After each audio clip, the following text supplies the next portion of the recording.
Bismillah, alhamdulillah, salatu wassalam ala rasulillah wa ala alihi wa sahbihi wa man walah. Assalamu alaikum wa rahmatullahi wa barakatuh. Nous sommes le 23 Ramadan. Alors, qu'est-ce qui s'est passé dans l'histoire, donc ce 23 Ramadan? Nous allons évoquer trois événements historiques qui se sont produits un 23 Ramadan. Le premier, c'est la démolition de la statue Al-Lat.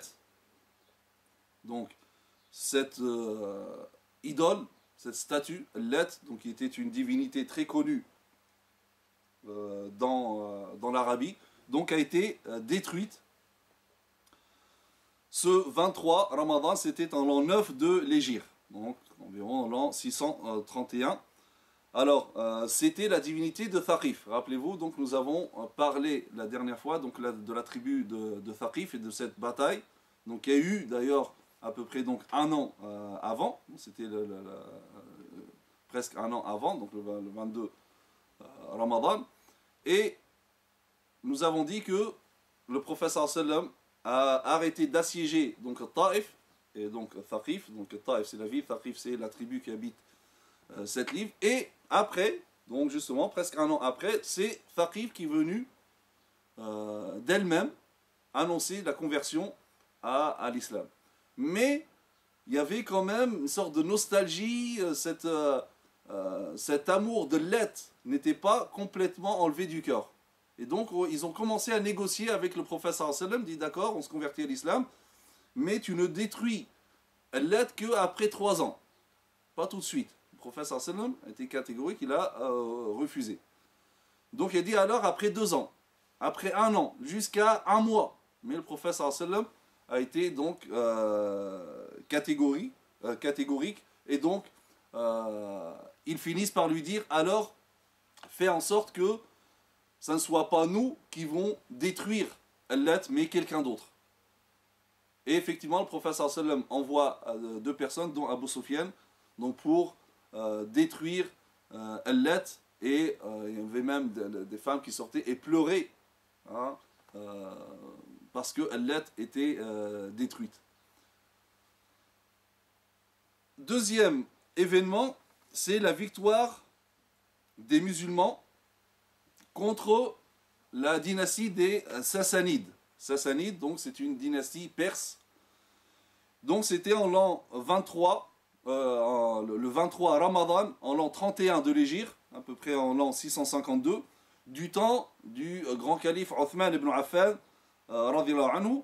Là les musulmans donc remportent une victoire écrasante contre les Sassanides, et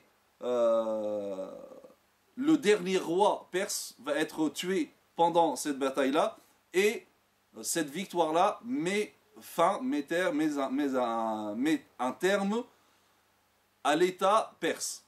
Donc plus d'État perse après ce 23 Ramadan en l'an 31 de l'Hégire. Donc c'était donc du temps du calife Othman ibn Affan, anhu, donc avec cette victoire contre les Sassanides, donc cette dynastie perse. Troisième événement, c'est la naissance d'un grand homme dans l'histoire musulmane qui s'appelle Ahmed ibn Touloun. Ahmed ibn Touloun. Donc le 23 Ramadan en l'an 220 de l'Hégire,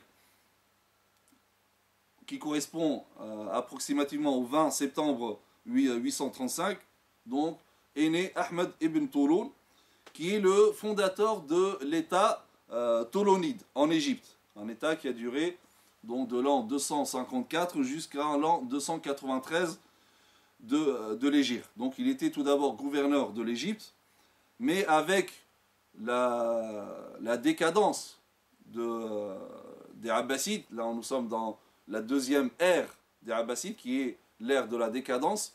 Donc le monde musulman a été divisé, donc il fallait former certains États forts pour défendre le monde musulman des agressions extérieures, car le califat était tellement faible qu'il ne pouvait plus réaliser cette mission. Donc Ahmed ibn Touloun va créer un État fort qui va englober l'Égypte, le Cham et le Hijaz. Le Hijaz, donc c'est tout ce qui est la région de la Mecque et Médine, plus le Cham entièrement, et l'Égypte, donc un grand État. Et jusqu'à aujourd'hui, donc nous pouvons voir la mosquée de Ibn Tulun au Caire. Et cette mosquée exprime la grandeur et la puissance et le progrès qu'a connu cet État, donc les États ou l'État des Tolonides. Donc voilà par rapport à ces trois événements qui ont lieu ce 23 Ramadan. وسبحانك اللهم وبحمدك نشهد أن لا إله إلا أنت نستغفرك ونتوب إليك وصلى اللهم على سيدنا محمد وعلى آله وصحبه وسلم تسليما والسلام عليكم ورحمة الله وبركاته